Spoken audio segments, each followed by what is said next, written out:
গাইছে ধুনাগুৰি ঘাটৰ কাষতে এখন ব্ৰিজ আছে ব্ৰিজ মানে এখন ভঙাচিগা এখন বাঁহৰ ব্ৰিজ বাঁহ কাঠে বনোৱা গাইছ এইটো লুইতৰ চাপৰি হয় ইয়াত যেতিয়া নতুন বছৰ আহিছে তেতিয়া মানুহবিলাকে পিকনিক খাব এই বালিচৰ লুইতৰ যোনটো চাপৰি ইয়াত জাবৰ বনেৰে ভৰ্তি হৈ আছে গাইছ আৰু এই কাষৰ এইখন দেখিছে এইখনেই হৈছে লুইতখন গাইছ এইখন পাৰ হ'লে আপোনালোকে মাজুলী যাব পাৰিব গাইছ যিহেতু এতিয়া পানী শুকাই গৈছে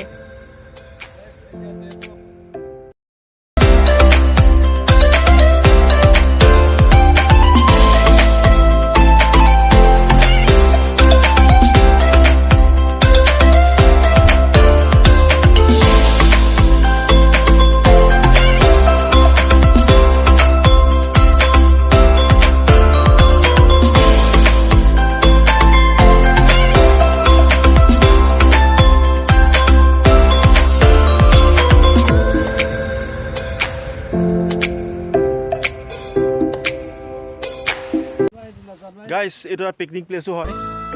ইয়াত বহুত দূৰ দূৰণিৰ পৰা আহি পেলাই মানুহবিলাকে পিকনিক খায় তেওঁলোক নতুন বছৰ আহিছে মানুহবিলাকে ইয়াত ভিৰ খাই থাকিব পিকনিক খাবৰ কাৰণে বহুত মানুহ আহিব গাইছ পিকনিক খাবৰ কাৰণে এই প্লেচটোত বহুত ধুনীয়া হয় পিকনিক খাবলৈ আৰু এইটো লুইতৰ চাপৰি হয় ইয়াত মানুহবিলাকে মানে